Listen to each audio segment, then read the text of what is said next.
ये आपका test 5 CHSL के लिए मेनली, लेकिन आप याद रखेंगे, बार बार बोला जा रहा है कि आपको ये जो भी टेस्ट के थ्रू हो रहा है वो क्वेश्चन सारे जगह पर काम आएगा। और स्पेशली आपको एसएससी के पूरे में CHSL हो, CGL हो, और railway, CPO, Delhi police, Bihar SSC, कोई भी इस प्रकार का, तो सारे में, और बैंक PO, बैंक क्लर्क में भी इसका अरिथमेटिक सेक्शन आपको, और जो आपको ये ग्राफ दिख रहा है ये काम में आ जाएगा। तो इसको डील हम लोग कैसे करते हैं, देखिए यहाँ पर क्वेश्चन नंबर दिया हुआ है, उसके अनुसार देखिए।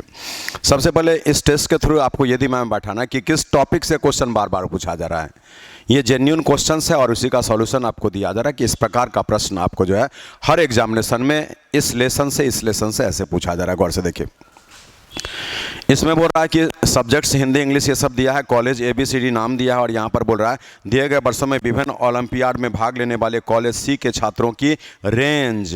देखिए एक शब्द यहाँ पर आ गया जो आपको बोल रहा है रेंज, है ना, ये एक कॉमन टर्म है, और ये जब भी आएगा तो आपको क्या उसमें ध्यान देना, देखिए यहाँ पर। और कॉलेज E के प्रति ओलंपियाड औसत छात्रों के बीच अंतर क्या, देखिए जब रेंज बोला जाता है तो इसका अर्थ होता है, जब रेंज बोला जाता है तो इसका अर्थ होता है maximum minus minimum, maximum minus minimum, ऐसा है। ये रेंज पे SSC में खास करके क्वेश्चन 1-2 कभी कभार ऐसा आता रहा है, ठीक है। तो बोलिए, बोला ओलंपियाड कॉलेज C के रेंज, बोले कॉलेज C को गौर से देखा जाए तो कॉलेज C ये है, और कॉलेज C में रेंज लेने के लिए सबसे अधिक है 250, सबसे कम है 80। तो रेंज जब लेंगे तो यहाँ पर लिखेंगे ना 250 और माइनस में 80, और इसको सॉल्व करेंगे तो 170, ये तो रेंज निकला। यहाँ बोला है कॉलेज E के एवरेज, तो बोले कॉलेज E देखिए ये E है, इसका एवरेज लेना है, मीनिंग है 112, 105, 180, 80, 183, इसको जोड़ा जाएगा। 3, 2, 5 और 2, 7 हो गया, फिर आपका 8, 3, 24, 1, 25 हो गया, फिर 4, 2, 6 हो गया, इसको 3, 2, 5 से भाग लगा देंगे, और यही जब हम कैलकुलेशन करेंगे तो इस जगह पर इसका 112 है, चलिए 105 है, 180 है, 80 है, 183। अब यहाँ से आपको जो है ना ये 3, 2, 5 से भाग देने पर इसका एवरेज निकलेगा, और इसी के बीच का डिफरेंस लिया गया। तो चलिए डिफरेंस हम लोग यहाँ से कैलकुलेशन करेंगे तो 660 यहाँ पर आ रहा है। एक चीज़ देख लीजिए, 3, 2, 5, 5, 10, यहाँ से देखिए 3, 5, 8, 2, 10, ठीक है 10, और यहाँ से 8, 3, 24, 1, 25, 1, 26 और 6, ऐसा। चलिए 5 से इसको भाग लगा दीजिए, तो 5 से 13, 5, 65 और ऐसा 13, 5, 65, 5, 2, 10। इन्हीं दोनों का क्वेश्चन अंतर पूछा है।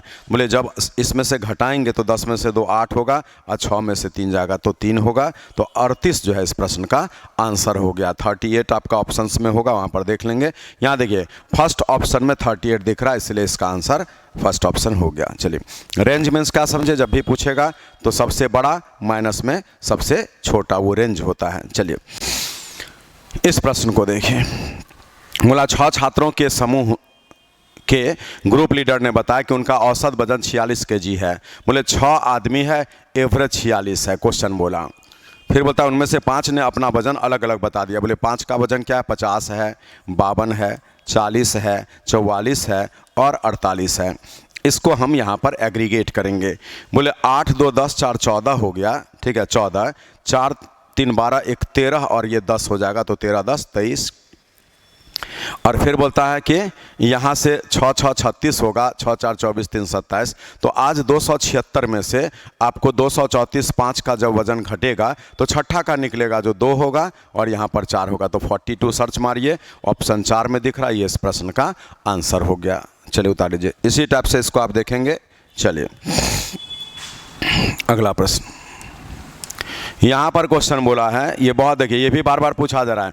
3 से कौन कटेगा, 9 से कौन कटेगा, 11 से कौन कटेगा, 7 से कौन कटेगा, 72 से कौन कटेगा, 91 से कौन कटेगा, एंड सो ऑन। देखिए 22 से कौन कटेगा, बोलिए 2, 3 मिसिंग, 4, 5, 6, 7, 8।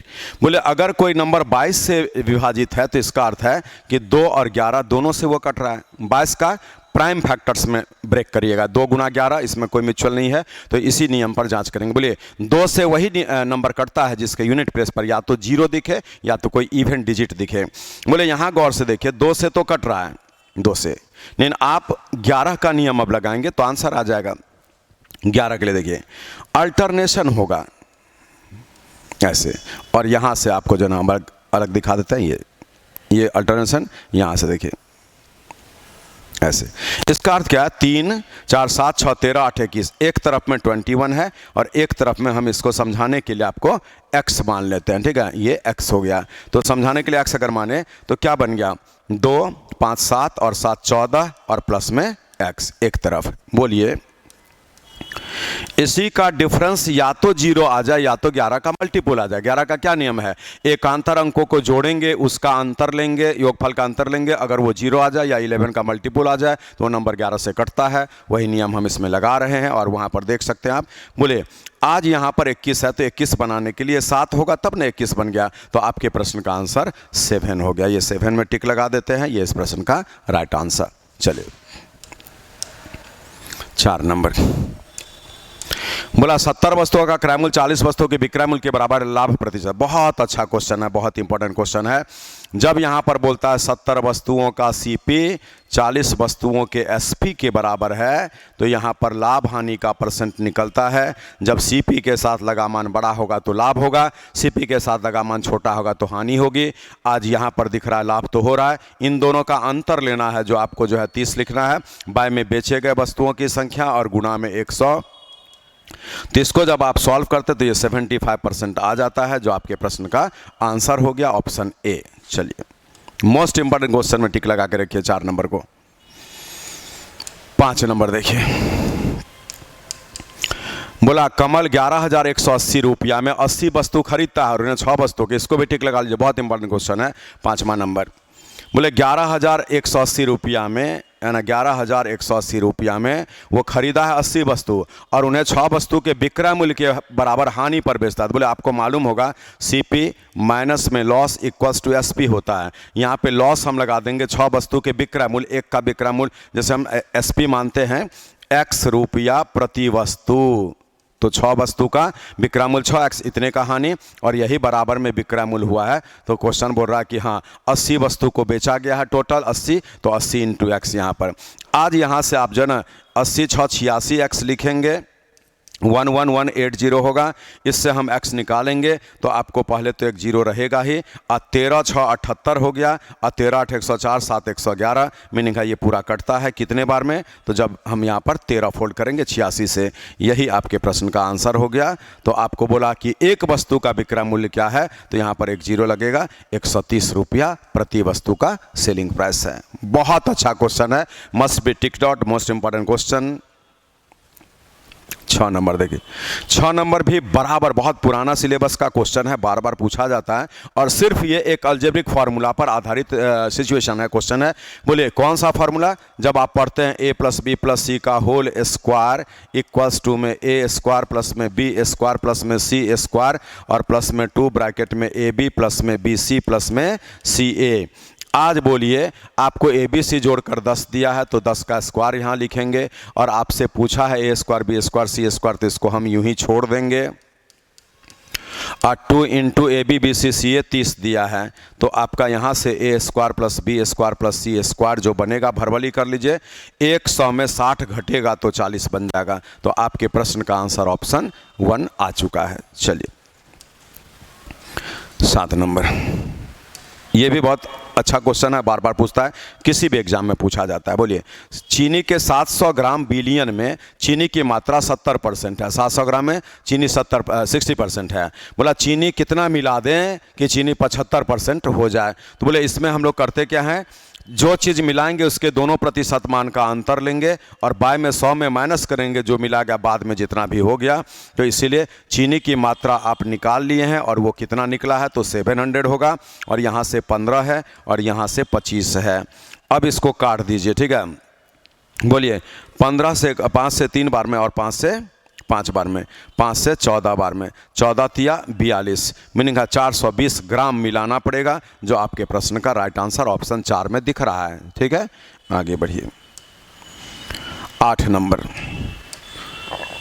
देखिए, यदि दो संख्या x और y का सम टोटल 25 दिया है और उन्हीं का गुणनफल आपको 144 दिया है, तो ये क्वेश्चन भी बार बार आ रहा है। ठीक है, हम लोग यहाँ प्रेजेंस ऑफ माइंड से ले लेंगे कि 16 और 9 जोड़ेंगे तो 25 होगा और 16 9 को गुणा करेंगे तो 144 होगा। उनका अंतर पूछा, इसलिए कौन बड़ा कौन छोटा, माने 16x होगा या 9x होगा ये कहना मुश्किल है इस जगह पर अभी इस मेथड में। लेकिन अंतर में कोई फर्क भी नहीं पड़ेगा, हम 16 9 का अंतर ले लेंगे तो 7 इसका आंसर लगा देंगे। लेकिन अगर आप इसको बेसिकली डील करना चाहेंगे तो इसके लिए एक फॉर्मूला जो लगेगा वो a माइनस बी का होल स्क्वायर बराबर में a प्लस बी का होल स्क्वायर होगा और माइनस में यहाँ से 4ab होगा, इसलिए यहाँ पर ये अंडर रूट चढ़ा दिए। इससे हम यहाँ पर बैठा करके जैसे a प्लस बी आपको कितना दिया 25 दिया ना, तो 25 का स्क्वायर 625 होगा और यहाँ पर माइनस में 4 गुना में 144 ऐसा।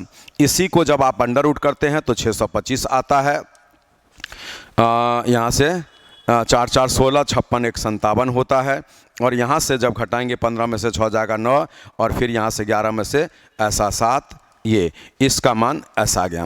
बोले जब a माइनस बी आपको 7 आ गया है और तब यहाँ से a प्लस बी, वही हम a प्लस बी में दिखा दिए ऐसा, ये आपको a प्लस बी 25 है, तो इसको जब सॉल्व करेंगे तो a का मान 32 को 2 से भाग देकर 16 होगा और तब b का मान 9 निकलेगा ऐसा। तो यही x और y निकला, इसलिए इस क्वेश्चन का राइट सॉल्यूशन आप इससे भी कर सकते हैं, लेकिन इससे करना नहीं है चूँकि you are facing the competition. That means क्या हो गया कि कंपटीशन में मेथड मायने नहीं रखता है, आप आंसर सही कर दीजिए ये मायने रखता है, इसलिए हम गेसिंग मेथड से बनाएंगे। आगे बढ़ते हैं।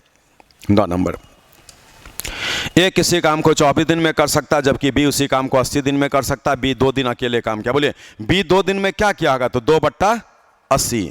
बी 2 दिन में क्या क्या होगा, जो 2/80, तो 2/80 को काट ही के सीधा लिखा करिएगा जो 1/40 हो गया। तो बी तो 2 दिन में 1/40 काम कर दिया और ए, अच्छा ऐसे बोला, बी 2 दिन अकेले कार्य करता है और ए तीसरे दिन अकेले कार्य करता है। नहीं ये क्वेश्चन अलग है थोड़ा, देखिए यहाँ पर अल्टरनेशन का थोड़ा सिचुएशन देखिए। A can do a piece of work in 24 days and B can do it in 80 days। B works alone for 2 days and A works alone on the 3rd day। मैंने question ये बोल रहा है कि B पहला दिन काम करता है, फिर बी अगला दिन काम करता है और तब यहाँ पर ए जो है अगला दिन अकेले काम करता है। यहाँ पर ना कि यहाँ देखिए A works alone for, B works alone for 2 days and A works alone on the 3rd day, है ना, 2 दिन लगातार भी ऐसा। इसका अर्थ क्या है कि हम लोग इस क्वेश्चन में ऐसे बनाते हैं। देखिए ए का समय दिया है 24 दिन, बी का समय दिया है 80 दिन, तो सबसे पहले तो हम 24 और 80 का एलसीएम ले लेते हैं। जो 8 तिया 24, 8 10 80, 240 हो गया। जब हम 240 काम करेंगे तो यहाँ ए के लिए सोचा जाएगा 240 को 24 से भाग देंगे तो 10 काम हो जाएगा और यहाँ 80 से इसको भाग देंगे तो 3 काम हो जाएगा। बोले बी जो है पहला दिन में 3 काम किया, अगला दिन में भी 3 काम किया और ए अगला दिन में 10 काम कर दिया। तो यहाँ से आपका 3 दिन जब बीतता है तो 10 अच्छा 16 काम होता है। बोले 16 काम में 3 दिन लग जाता है, इसीलिए आपको पूरे 240 काम कराने में इस सिस्टम में 16 × 15, 15 तिया 45, तो आपको 45 डेज लगेगा, जो इस प्रश्न का आंसर होगा। क्वेश्चन नंबर 9 का आंसर आप लगा देंगे 45 डेज। ठीक है, चलिए 45 डेज में पूरा काम हो जाएगा। आगे बढ़ते हैं। बहुत अच्छा क्वेश्चन था। 9 नंबर को टिक लगा के रखिए। 10 नंबर देखिए, 1000 रुपये पर 1 वर्ष के लिए वार्षिक 25% की दर से साधारण ब्याज और अर्धवार्षिक आधार पर चक्रवृद्धि होने वाले चक्रवृद्धि ब्याज का बीच में अंतर क्या होगा। बोलिए जब हम यहाँ से साधारण ब्याज पहले लेंगे तो साधारण ब्याज तो सिंपल है, 1000 रुपये का 25% से 1 वर्ष के लिए 25% ब्याज बनेगा, जो आपको 250 रुपया हो जाएगा। ठीक है, ये सिंपल इंटरेस्ट हो गया। लेकिन जब mode of payment half yearly हो जाएगा तो यहाँ पर कंपाउंड में बात बदल जाता है। मूलधन तो वही 1000 रुपया रहेगा, लेकिन समय 1 वर्ष जो है यहाँ पर 2 वर्ष हो जाएगा। 2 छमाही बोला जाता है ऐसे करके, तो 2 वर्ष हम लिख देते हैं ऐसे, है ना, 2 छमाही लिख देते हैं। चलिए 2 वर्ष हो गया और यहाँ पर रेट को जो है ना 25% की दर से है, तो रेट को एडजस्ट करना पड़ेगा आधा, मीनिंग है वो 12.5% छमाही रेट हो गया ये। अब यहाँ से आपको कैलकुलेशन करना पड़ेगा। तो बोले इसमें क्या हो जाएगा, 1000 रुपया और 1 प्लस में आर ऐसा करके 12.5 और बट्टा में 100 और इसी पर आपको जो है ना कितना 2 और -1, तो ये हमारा CI सीधे निकल जाएगा। आज यहाँ से 1000 रुपया मूलधन है ये, और ये बोलिए इससे कटेगा आपका 1/8, तो 9/8 हो जाएगा, तो 9 9 81 और बट्टा में 8 8 64 और माइनस में फिर ये 1। इसको जब सॉल्व करेंगे तो ऐसा, और यहाँ से 17 हो जाएगा और बट्टा में 81। इसी का फिर डिफरेंस लेना पड़ेगा। थोड़ा कैलकुलेशन को हम एक बार और देख लेते हैं यहाँ से। तो चलिए 12.5% के हिसाब से जो है ना, ये हम लोगों को कैलकुलेशन करके आ गया 9/8, 9/8 से ये चीज़। तो बोलिए कितना रुपया था? 1000 रुपया, 1000 रुपया। चलिए ठीक है। अब यहाँ से क्या आ जाएगा? बोलिए इसको कैलकुलेशन करना पड़ेगा, तभी इन दोनों का डिफरेंस आएगा। एक तो हम लोगों को 250 रुपया बन जाता है, ठीक है, उसका कैलकुलेशन कर लीजिए और उसके बाद हम लोग इसका अंतर ले लेंगे, ठीक है, 156। तो देखिए 1000 रुपये की राशि पर 1 वर्ष के लिए 25% की दर से साधारण ब्याज जब आप लेते हैं 25% के दर से, तो यहाँ पर 25 है या नहीं वो भी एक बार देख लीजिए, ठीक है।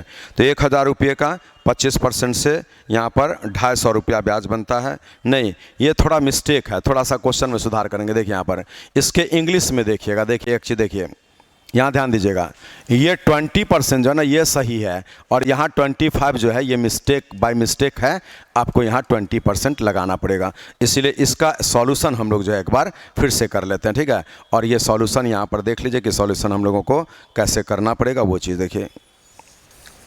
ये डिजिट गलत था, ठीक है, आंसर तो आ ही गया था जो आपको वहाँ भी लिखा हुआ है ऐसे, लेकिन इसमें हम लोगों को ये डिजिट ही गलत है। आप इंग्लिश हिंदी में देख लीजिए क्या फ़र्क दे रहा है ऐसा, तो उसके अनुसार हम लोगों को यहाँ पर कैलकुलेशन करना पड़ेगा। तो देखिए है क्या वो चीज़,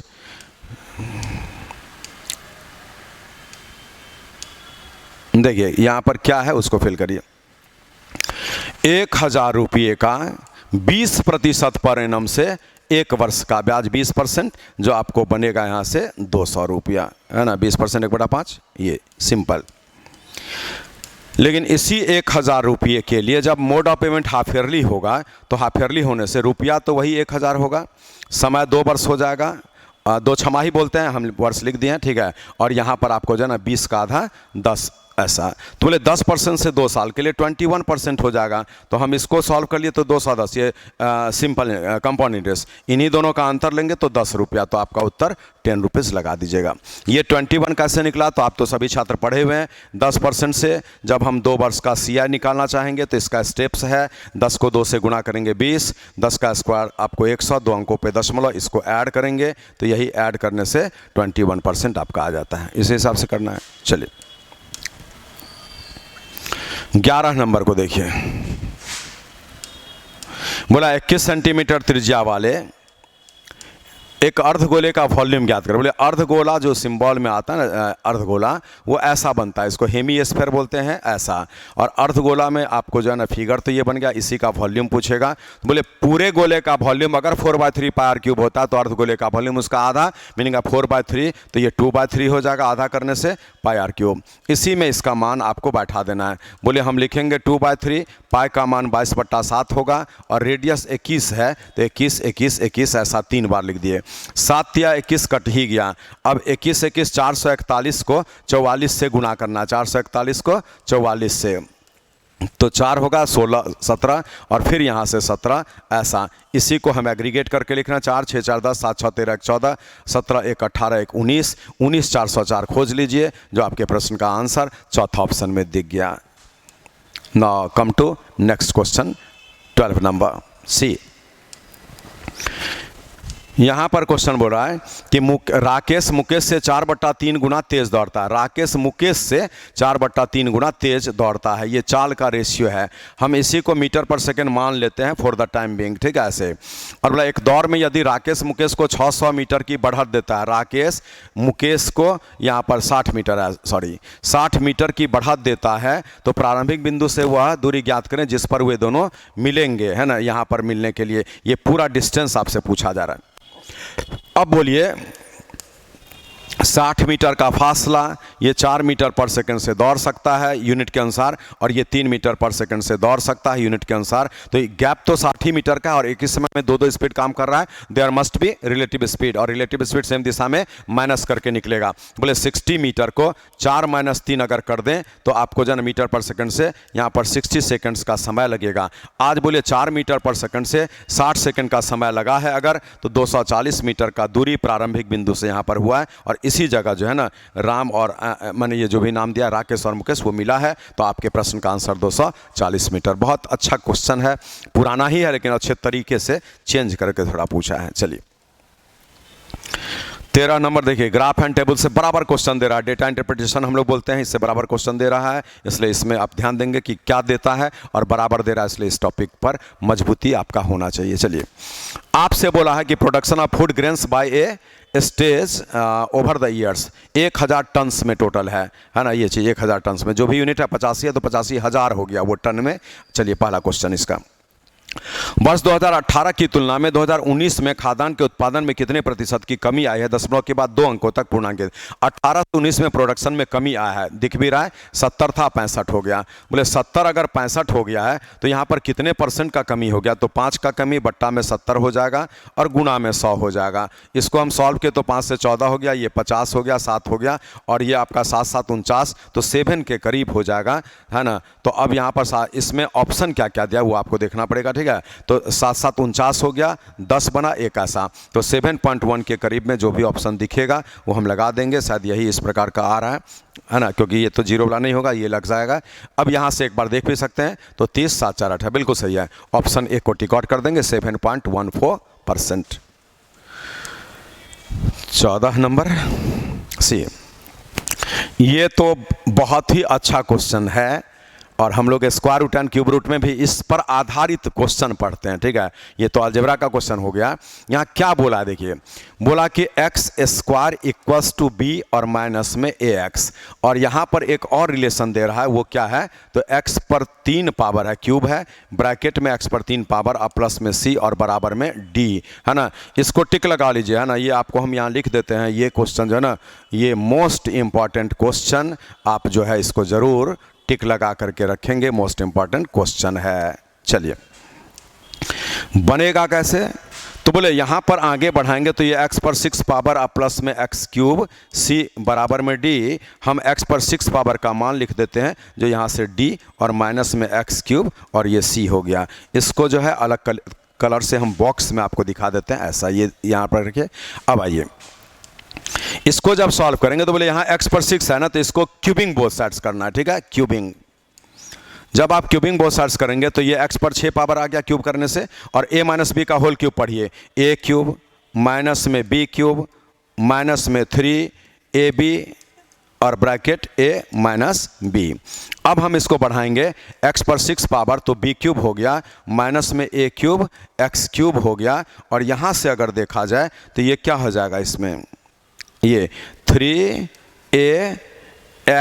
और बोले ये b माइनस ए एक्स, यहाँ से देखिए x क्यूब है, ये पूरा कितना है, ये यहाँ से देख लीजिए x क्यूब है, सॉरी x स्क्वायर, तो इसमें हम लोग ab और यहाँ पर x क्यूब लगा दिया है ना। कौन सा यहाँ पर आपको हम दिखा देते हैं, इसको जब सॉल्व किया गया तो ये x स्क्वायर है, ये कौन सा x स्क्वायर, ये वाला देख रहे हैं ऐसे। तो अब ये क्या बन जा रहा है, तो ये लिखा रहा है x पर 6 पावर बराबर में b क्यूब और माइनस, है ना, x पर 6 पावर बराबर b क्यूब और माइनस में यहाँ से कॉमन ले लीजिए। अगर हम x क्यूब कॉमन ले लेते हैं तो ये a क्यूब हो जाएगा और प्लस में आपका 3ab हो जाएगा। अब इसको जो है ना रिजेंबल करना पड़ेगा, रिजेंबल मीन्स मैच कराएंगे पोजीशन के अकॉर्डिंगली। बोलिए x पर 6 पावर x पर 6 पावर बराबर तो बराबर, इसलिए d का मान हो गया, d जो निकला वो b क्यूब हो गया ऐसा, और c जो निकलेगा उसके लिए पढ़ेंगे x क्यूब के साथ में c है माइनस, है ना, x क्यूब तो c निकल जाएगा a क्यूब और प्लस में 3ab। अब मिला लीजिए a क्यूब प्लस 3ab और d का मान b क्यूब, मीनिंग है इस प्रश्न का आंसर हम लोग लगाएंगे ऑप्शन सी। बहुत अच्छा क्वेश्चन है, आप एक बार देख लीजिए, स्क्रीनशॉट ले सकते हैं, आप ले लीजिए, ऐसे तो बार बार आप देख भी सकते हैं इस पर। तो इस हिसाब से इस क्वेश्चन को बनाना है, कुछ भी नहीं था, क्यूबिंग करने से रिजेंबल करा करके इस तरह के प्रश्न का आंसर आप दे सकते हैं। चलिए 15 नंबर क्या कहता है देखिए, एक बाइक 50,000 में खरीदी जाती है, इसका मूल्य सालाना 10% की दर से घटता जाता है, कितने वर्ष में इसका मूल्य ऐसा हो जाएगा? बोले 50,000 रुपया ये था दाम, और ये प्रति वर्ष घटता जाएगा 10% से, तो हम 9/10 ही लिख देते हैं ऐसा 80, और यहाँ से यही मूल्य हो जाएगा 36,450 ऐसा।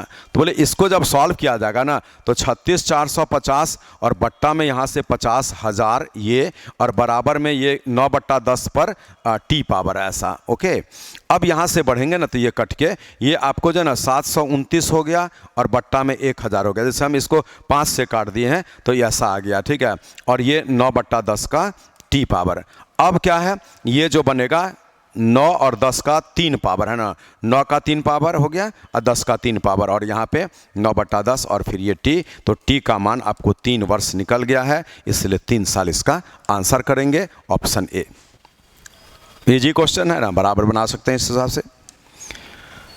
चलिए 16 नंबर को देखिए, ये क्या है, कैलकुलेशन पर आधारित क्वेश्चन है, बोर्ड में के लिए ये पूछा जाता है। देखिए 2945 divided by 19, 2945 divided by 19, minus में 11, इंटू में 5 इक्वल्स टू 29 और प्लस में ए। तो बोले आज 19 से ये कटेगा। बॉडमैस में पहले भाग का काम, फिर का फिर गुना का। सुनिए, भाग का गुना, ये ऑर्डर मेंटेन करना है। 19 से इसको भाग लगा दीजिएगा, कितने बार में कटता है पढ़िए। 19 से एक बार में 19, 10 104 हो गया, 19 5 95 हो जाएगा, 19 5 95, तो 9 19 5 95 हो गया, माइनस में 55 बराबर 29 और प्लस में ए।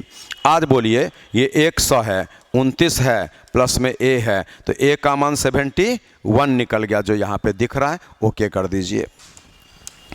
जितना देखिए पढ़ाई बहुत ज़रूरी है, लेकिन उसके बाद में आप जितना सेट प्रैक्टिस करेंगे वो आपका ग्रोथ रेट बहुत ज़्यादा परसेंटेज बढ़ा देता है। इसलिए फाइनल सिलेक्शन में टेस्ट का बहुत बड़ा रोल होता है, इसलिए आप सभी छात्र टेस्ट जो है ना ज़रूर दे करके अपना जांच करते रहिए। बोला यदि 15 kg चीनी का मूल्य 600 रुपया हो तो 25 kg चीनी का मूल्य क्या होगा। बोले ये तो बहुत सिंपल है, हम 15 kg चीनी 600 रुपया में खरीदेंगे तो 25 kg के लिए और ज़्यादा पैसा लगेगा, तो ज़्यादा करने के लिए 25 ऊपर और 15 नीचे कर देंगे, तो हमारा 1000 रुपया यहाँ पे आ जाता है, जो इस प्रश्न का आंसर हो गया। चलिए 17 के बाद 18 नंबर को देखते हैं। ये क्या बोला है, 20% के छूट पर परफ्यूम बेचने पर निखिल को 140 की हानि होती है। 20% डिस्काउंट देता है अगर, तो 140 का लॉस होता है। तो परफ्यूम का क्रय मूल्य 380 रुपया है, तो इसका अंकित मूल्य क्या होगा। देखिए क्रय मूल्य 380 रुपया है, इसका अंकित मूल्य क्या। देखिए अगर अंकित मूल्य में से 20% डिस्काउंट देगा है ना, तो 80% लेगा, 80% का ऐसा मान हो गया, ये एसपी हो गया। अंकित मूल्य क्रय मूल्य था 380, अंकित मूल्य जो भी होगा उस पर 20% छोड़ेगा तो 80% लेगा, ये एसपी है। क्रय मूल्य 380 रुपया है और 380 में बेचने पर 140 की हानि होती है। 380 में खरीदा है और यहाँ पर 140 की हानि पर बेचा है, तो यहाँ पर उसका जो है ये हम लोगों को निकालना पड़ेगा। ये देखिए एसपी बराबर में सीपी माइनस लॉस, ऐसा इसी को हम लोगों को यहाँ पर सॉल्व करना है। तो चलिए ये अब ये क्या बन जा रहा है, तो बोले MP गुना में 4/5 और बराबर में इसको घटाए तो 240, इसलिए MP का मान निकल जाएगा पूरे 300। इसका अंकित मूल्य क्या होगा, क्रय मूल्य ऐसा नहीं, कुछ गड़बड़ है, एक सेकंड रुकेंगे। ये तो हम लोग लिख ही रहे हैं ऐसा, लेकिन देखिए जिस वस्तु का क्रय मूल्य 380 है उसका अंकित मूल्य 380 से एक्चुअल में ज़्यादा होना चाहिए। खर्च जो भी बोला है एक बार तो इसके अनुसार 300 आ रहा है। ये क्वेश्चन नंबर 18 को देख लिया जाए एक बार फिर से। चलिए आप तब तक उतारिए इसको। 18 300 आ तो रहा है, नियम तो वही, ठीक है। लेकिन नॉर्मली क्या होता है, देखिए निखिल सफर से loss of 140 rupees when he sells a perfume at 20% discount. 20% discount पर अगर बेच देता है तो ऐसा, find the market price of the perfume if the cost passage 380 rupees. MP जो भी लिखा है 20% डिस्काउंट दिया, 80% पर बेचा, यही तो SP है। और 380 रुपया में खरीदा है और बोला कि 140 की हानि होती है बेचने पर, है ना, 140 की हानि, तो इसके अनुसार ये चीज़ आ रहा है। लेकिन ऑप्शन में कोई भी MP है ना CP से नॉर्मली बड़ा रखा जाता तब ना डिस्काउंट देता है, तो यहाँ पर ये चीज़ दिख ही नहीं रहा आपको। बोला है कि आप जो है उसका MP बताए मार्क पैसा सा, तो इसके अनुसार तो यही हो रहा है। देखिए आज MP 300 लिखा हुआ था, MP है ना, 300 रुपया MP हो गया, लेकिन इस MP पर वो 20% का डिस्काउंट दिया है तो 240 रुपया में बेचा। 20% डिस्काउंट 80% ऐसा, ये 240 में बेचा है, तो बेचा 240 में, तो बोले सही बात है, 380 में ख़रीदा था और बेच दिया है 240 में, तो यहाँ पर 140 की हानि हो गई है, तो बिल्कुल सही है। यहाँ पर अगर आप देखेंगे तो 380 का सामान 240 में बिका तो 140 का लॉस हो गया। तो चलिए ठीक है, आगे बढ़ते हैं। 19 नंबर देखिए, अब ये थोड़ा अलग तरह का क्वेश्चन, देखिए ऐसा क्वेश्चन बराबर पूछा लेकिन ये अलग है। बोले बराबर जो पूछता है ना उसमें देखिए हम घन को ऐसा दिखा रहे हैं, हाउएवर घन का फोटो तो पूरा इस प्रकार से बनता है, ऐसे ये क्यूब होता है, लेकिन हम समझाने के लिए आपको जो ना इतना ही दिखा दे रहे हैं ऐसे करके। ये मान लीजिए घन है ना, ये क्यूब होता है। अब देखिए 14 सेंटीमीटर, देखिए एक गोला 14 सेंटीमीटर भुजा वाले घन के, तो बोले ऐसा, तो गोला नॉर्मली ऐसे टच करता है। ये क्वेश्चन बराबर पूछा गया, ठीक है। तो इसमें क्या है ना कि ये जो 14 है तो यहाँ पर आपका रेडियस 7 हो जाता है। ये आपका एक नॉर्मल बात है जो बार बार पूछता है, लेकिन अभी क्वेश्चन अलग है। देखिए अभी क्वेश्चन बोल रहा है इस प्रकार का बात कि आपका ये घन तो है ऐसा, ठीक है, ये, और वो जो गोला है ये भुजा 14 है, तो बोल रहा है कि गोला जो है ना 14 सेंटीमीटर भुजा वाले घन के, यहाँ ध्यान दीजिएगा 8 कोने से होकर गुजरता है। मीनिंग है आपका घन यहाँ देखिए, इसमें यहाँ टच नहीं करता है ये सब में, ठीक है। इसमें बोल रहा है कि यहाँ है ना, ये सभी 8 कॉर्नर को टच करके गुजरेगा आपका वो गोला। इसका अर्थ है कि आपका जो गोला गुजरेगा तो उस गोला का जो डायमीटर होगा, व्यास है ना, व्यास, वो आपका उस घन का लॉन्गेस्ट डायगोनल के इक्वल हो जाएगा। तो ये घन का LD लिख देते हैं, लॉन्गेस्ट डायगोनल। और बोलिए गोले का व्यास 2 इंटू आर होता है, तो गोले का व्यास 2 इंटू आर लिखते हैं, और घन का ये भुजा इंटू में √3 होता है ऐसा। तो अब यहाँ से 2 इंटू आर, और बोलिए आज ये जो घन की भुजा है वो तो आपको यहाँ पर 14 दिया ही हुआ है, ऐसे इंटू में √3, इससे r का मान निकालेंगे तो 7√3 हो गया। और ये जब 7√3 हो गया तो क्वेश्चन बोला कि आप उस गोले का वॉल्यूम बता दीजिए। बोले गोले का वॉल्यूम के लिए फॉर्मूला जानते हैं आप, 4/3 होगा, उसके बाद में पाई होगा, और r क्यूब होगा जो 7√3 का होल क्यूब होगा। इसी को जब आप गुना करेंगे ना, 7 तो कटेगा, फिर 49 से ये गुना होगा, और यहाँ पर आपका √3 से 1 कट जाएगा, 1 √3 बचेगा। बोले ऑप्शन में 1 √3 बचेगा, तो ये और ये गलत है। और उसके बाद आप जब कैलकुलेट करते हैं तो शायद यहाँ पर 4312 गुना कर लीजिए, ये आ जाएगा और 1 √3 बच जाएगा, जिस प्रश्न का आंसर हो जाएगा। मिला लीजिए उत्तर आपके ऑप्शन से। चलिए 4312, चलिए आगे बढ़िए। ये क्वेश्चन थोड़ा अलग था, ये ध्यान दीजिएगा। 20 नंबर को देखिए, बोला है एक लंब वृत्तीय शंकु की ऊंचाई और तिर्यक ऊंचाई। बोले शंकु जब आप बनाते हैं तो ये फिगर ऐसा बनता है, ये जिसमें ऊंचाई और तिर्यक ऊंचाई 8 और 10 है, ऊंचाई हो गया और तिर्यक ऊंचाई, तो ये r निकल जाएगा जो कि 10 का स्क्वायर 100 करेंगे, 8 का स्क्वायर 64 करेंगे, अंडर रूट करेंगे तो आपका 36 से 6 बन जाएगा, रेडियस 6 निकल गया। अब आपसे बोला कि शंकु का वॉल्यूम बताइए, तो शंकु का वॉल्यूम के लिए 1/3 लेंगे, पाई का मान लेंगे और r स्क्वायर लेंगे और फिर h ले लेंगे, और इसी को हम सॉल्व करेंगे। तो 6 6 36 इंटू 8 है, तो 36 इंटू 8, 8 6 48, 8 3 24, 7 4 28, और ये 21 और 22 है तो 1 के करीब। मैंने कहा आपका आंसर इससे थोड़ा सा बढ़ेगा। बोले 288 से थोड़ा सा बढ़ेगा तो ये गलत हो जाएगा, ये गलत हो जाएगा, और 288 से थोड़ा बढ़ेगा तो आपका ये भी हो सकता है, ये भी हो सकता है। इसी दो में आपको डॉट जा रहा है, जिसके लिए थोड़ा यहाँ से कैलकुलेशन करके आपको अंदाज लेना पड़ेगा। तो 288 से नॉमिनल बढ़ेगा तो मोस्ट लाइकली जो है ना इस जगह पर आता है। ऐसा क्या ऑप्शन है इसका देख लेना है। 301 वाला ये आता है, गुना कर लीजिएगा है ना, यहाँ से है ना ये आ गया, यही चीज़ देखिए 7 3 21 है, ये गुना करके 21 से भाग देंगे तो आपको 301.71 इसका आ जाता है। चलिए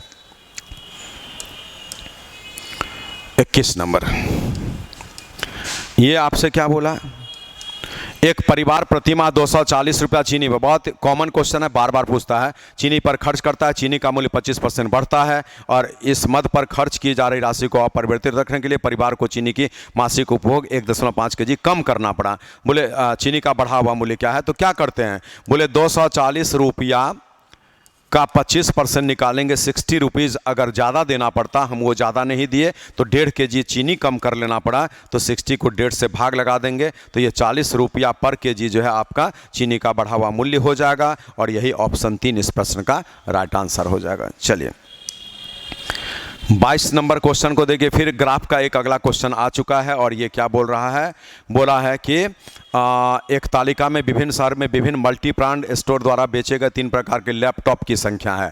यहाँ बोलता दिए गए महीने में स्टोर ए द्वारा बेचे गए लिनेवो लैपटॉप, बोलिए आप ए का लिनेवो लेंगे तो 50 आ जाएगा, की संख्या उसी महीने में स्टोर डी के द्वारा बेचे गए डेल, बोले डी के द्वारा डेल यहाँ पर 45 है और बोला कि संख्या से लगभग कितना परसेंट अधिक है।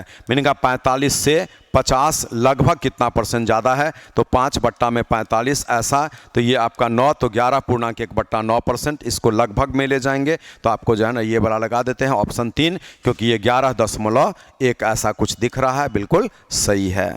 चलिए 23 नंबर क्वेश्चन भी एक अलग तरीके का क्वेश्चन, और देखिए ये क्या बोलता है।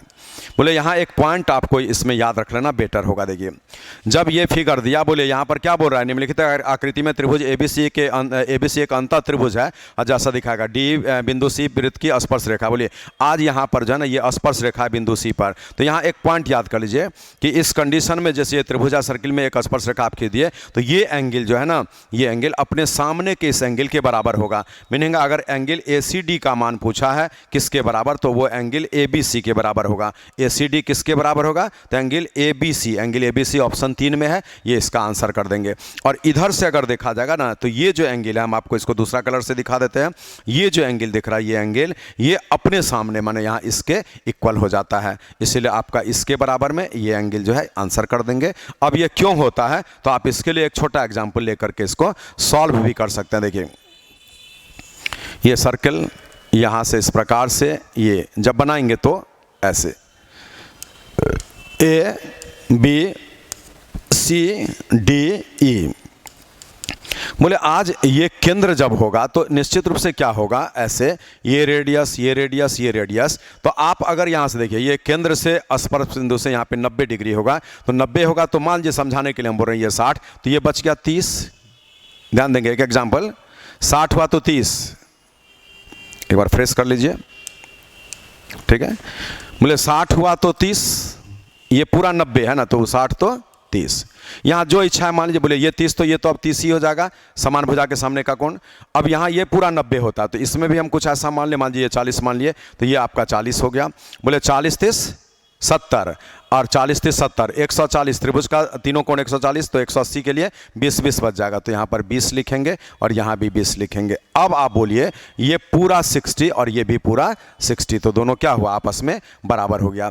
इधर से भी अगर हम लोग बढ़ते हैं ना, तो ये आपका देखिए दिखा देते हैं, ये 50 होगा, तो ये भी 50 जो हम आपको बता रहे थे। तो इसलिए इस तरह के क्वेश्चन में आप ये बात याद कर लीजिए जो अभी हम आपको समझाए थे। बोले यहाँ तो मान पुट कर देना, आंसर आ जाएगा।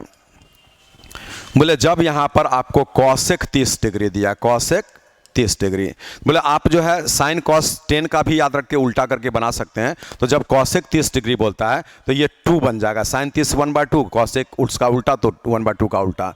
यहाँ पे कॉस 60 लिया है, तो ये आपका कॉस 60 का मान 1/2 है। कॉट 45 होगा तो 10 45, कॉट 45 कुछ भी होगा उसका मान 1 होगा। उसके बाद में सेक 60 जब पूछा है, सेक 60 भी यूज होगा, तो 1/2 का उल्टा, ये आपका सेक 60 हो गया। और कॉसेक 30 दिया है, तो कॉसेक 30 तो लिखा ही हुआ है। चलिए अब यहाँ से हम लोग मान बैठाएंगे, तो लिखेंगे x, कॉमन ले लेते हैं, ठीक है, वही पूछा है ना। चलिए देखिए x कॉमन, और यहाँ से 1 और माइनस में कॉसेक स्क्वायर 30, तो 2 2 4 हो गया, ठीक है। और बट्टा में फिर यहाँ से बैठा देंगे, तो 1 और प्लस में कॉसेक स्क्वायर 30, तो 2 ऐसा हो गया। और फिर बराबर में कॉस स्क्वायर 60 हो जाएगा, तो 1/4 हो जाएगा। उसके बाद 4 × 1 से ये 4 ही रह जाएगा। माइनस में सेक स्क्वायर 60, जो 2 दूना 4 हो जाएगा, सेक स्क्वायर 60, और इतना ही है ना। तो बोले यहाँ से सॉल्व किया जाएगा, तो ये तो ऐसे भी आपका कट जाएगा। इसको सॉल्व करेंगे तो x का मान 1/4 है, और ये माइनस में 3 और बट्टा में 3 1, नहीं कुछ फॉल्ट आ रहा है। एक बार कैलकुलेशन और देख लीजिए, क्वेश्चन भी मिला लीजिए, इसमें कुछ और छोड़ा तो नहीं है। चलिए x कॉमन है, 1 माइनस कॉस में, इसका मान देख लीजिए पहले। देखिए इस जगह पर यहाँ पर फिल करिए, कॉसेक 30 है ना, तो यहाँ पर 4 है, तो ये भी 4 है यहाँ पर ये। अब यहाँ से सॉल्व करेंगे तो क्या हो जाएगा, माइनस में 3/5, तो ये 5/3, इसीलिए x का मान निकल गया माइनस में 5 और बट्टा में 12। आप मिला लीजिए, -5/12 आंसर कर दीजिए। तो चलिए ये सब तो हल्के लेवल का क्वेश्चन, बट आपको वही पढ़ना है जो पूछा जाता है, वो हल्का हो या भारी हो।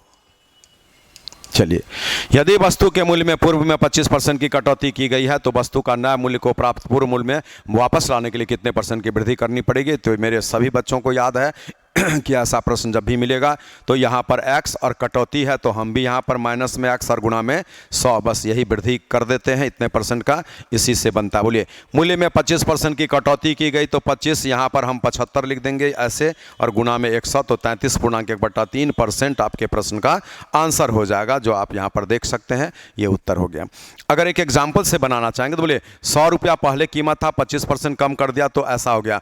अब इसको फिर ऐसा करना है, 75 को 100 करने के लिए आपको कितने % का वृद्धि करना पड़ेगा। तो पहले 75 को 100 बनाने के लिए 25 बढ़ाएंगे, बट्टा में 75 और गुणा में 100, इसको सॉल्व किया जाए तो 33.1/3% की वृद्धि करनी होगी, जो आपका आंसर आ गया। तो देखिए, इस प्रकार से हम लोग जो है आज के क्लास में अभी स्पेशली CHSL के लिए टेस्ट 5 का डिस्कशन कर लिए हैं, और आगे फिर हम लोग टेस्ट 6 का भी डिस्कशन करेंगे। ये लगातार जो है हमारा कोशिश होगा कि SSC का फुल सिलेबस हम लोग इस प्रकार से टेस्ट में कवर करते चले जाएंगे। तो ये हमारे ऐप पर जो है ना परचेज्ड कोर्स में भी अवेलेबल है। आप जो है कैरियर एजुकेशन ऐप डाउनलोड करेंगे और उसमें CHSL के लिए या आगे और किसी भी एग्जाम के लिए टेस्ट सीरीज को आप ज्वाइन कर सकते हैं, जिसमें आपको PDF दिया रहेगा और उसमें उन सारे क्वेश्चंस का डिस्कशन किया रहेगा, जो लंबे समय तक आपका जो भी वैलिडिटी होगा 3 मंथ्स का, 4 मंथ्स का, 6 मंथ्स का, तो वो वैलिडिटी के अनुसार आपको उतने दिन तक जितने बार देखना आप उसको देख सकते हैं। ठीक है, यूट्यूब वाले से तो हटा दिया जा सकता है, इसलिए आप जो है कैरियर एजुकेशन ऐप पर देख लेंगे उसको। जिनको भी इच्छा है किसी भी प्रकार का कोई कोर्स खरीदना हो, अभी आपको बहुत अच्छा डिस्काउंट दे करके उस पर कोर्स दिया गया है। तो फुल फाउंडेशन बैच भी बहुत कम पैसे में आप उसको खरीद सकते हैं। आज जा करके जरूर उसको देखिए और उसको परचेज जिनको भी करना है करिए। ऑफलाइन पढ़ते हैं तो भी परचेज कर लीजिए, चूंकि मिनिमम कॉस्ट पर है। आप आराम से फुल फाउंडेशन बैच 1 साल तक देख पाएंगे। जो भी दिक्कत होगा क्लास में, क्या पढ़ाएगा नहीं पढ़ाएगा, उसको 3 बार 4 बार 10 बार एक जगह पर रोक कर सीख सकते हैं। ये उस वीडियो का ऑनलाइन कोर्स का प्रॉफिट होता है। ठीक है, थैंक यू।